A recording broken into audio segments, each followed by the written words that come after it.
Hi. In this tutorial, I'm going to show how to use a couple AI tools on the internet, web-based AI tools to enhance engagement with academic articles or any kind of reading, really. The first one we're going to use is Google's Notebook LM. So I have it here. I just Googled Notebook LM and it comes up in one of the options. You might have a little information login pop up, but I've been playing around with it and I've been logged in. So this is what it looks like when I first get to the page.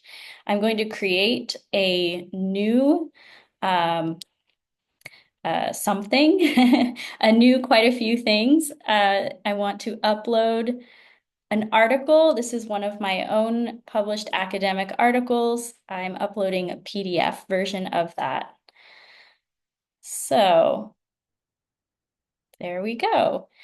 What pops up is then a summary of the article. And this AI tool generates a deep dive conversation as a podcast, and you can specialize what you want the podcast to focus on. So I'm just going to generate as it is as I uploaded this one article. In the meantime, for an assignment, I want to use this to also engage with the article in some other ways. I want to ask students to pull out some important information from the article. So I can type here a prompt. I'm going to ask it to generate a 200-word summary of the article. And this again is just using one source. So now it's working on two things at once. It might take a little while.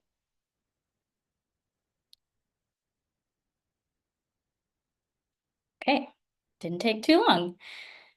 So this is a pretty accurate looking summary of the article. There are portions that are linked to the articles, like where the information comes from in the article, which I find incredibly useful. The DOI is also linked to know where to find this this article online in and of itself. So clicking on this, it brings up again where it is in the article. To close this, you can click that in the top right corner. So this is the summary. Another task I would like students to do in this assignment is to generate a 5-word glossary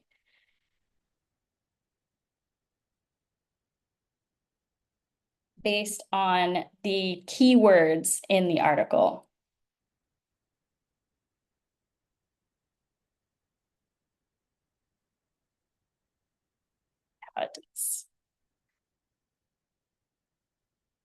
Realized I could have phrased this a little differently, but we'll see how the machine does with my phrasing. Okay, 5 words. 5 keywords from the article. And again, there's citations from the article itself of where these terms come from, what the AI tool is drawing the definition from, where exactly in the article that comes from. Okay, of course, using these tools, it's always good to double check. I would also expect that students would be familiar with the article, would have skimmed it at least before using this AI tool to engage with it.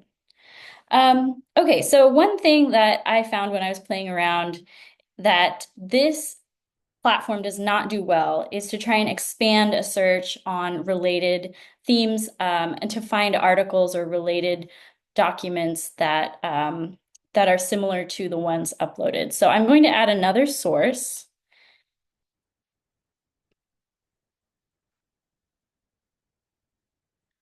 Okay, I have a PDF article, another piece of writing that I'm adding, and I would like to see where these articles are related. Oop. So I'm going to ask the tool to generate related themes and where the two articles diverge. So where are the similarities and where are the differences between these two articles? And you can see our podcast is ready to go.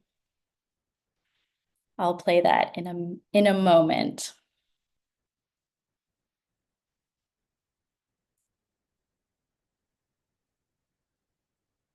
Okay, we have a list here.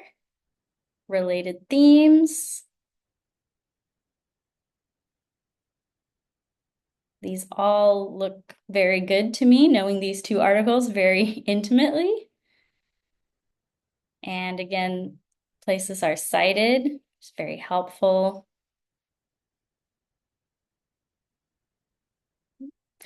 This is a good point to check the work of the AI tool because this has cited a source from the bibliography, which wouldn't be a great place to point to find information in the article itself.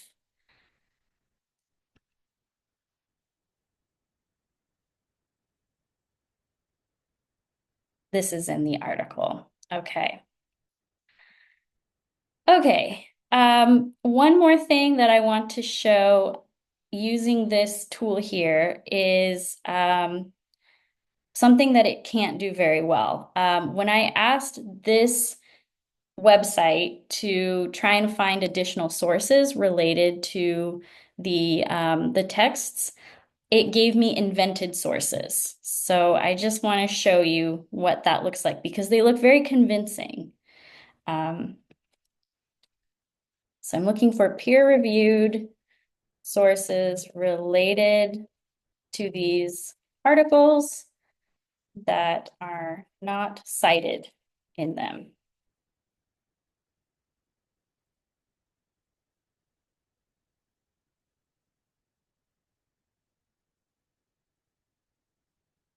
Generally, this works pretty fast.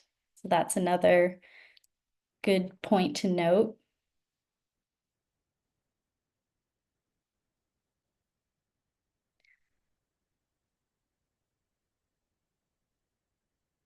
Okay.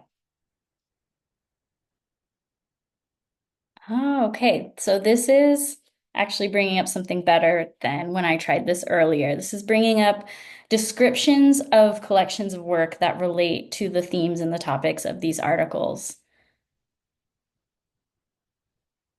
And this looks pretty accurate. Um, It's important to note that these sources are based on general knowledge of the field and are not drawn from provided texts or bibliographies. Let's see what comes up here.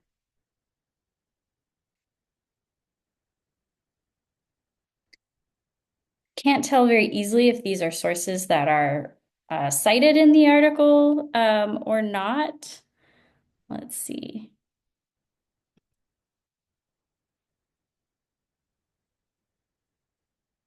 It looks like the tool is drawing themes from portions of the articles and then connecting it to authors and bodies of work that are that can expand on those topics that are not part of this article.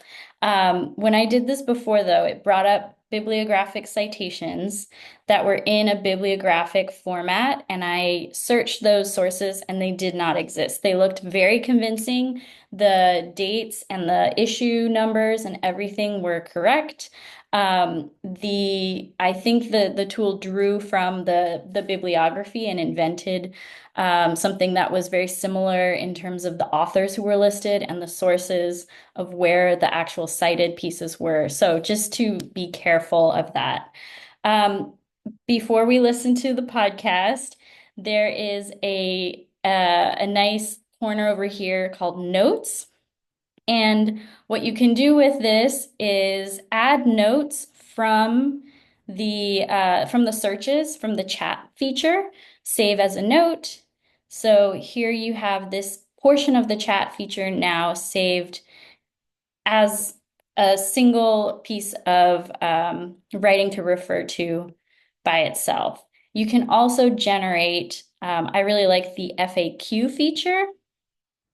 This is like mocking up quiz questions or open-ended response questions. So asking questions like, how does the national education policy in India conceptualize mother tongue in relation to education?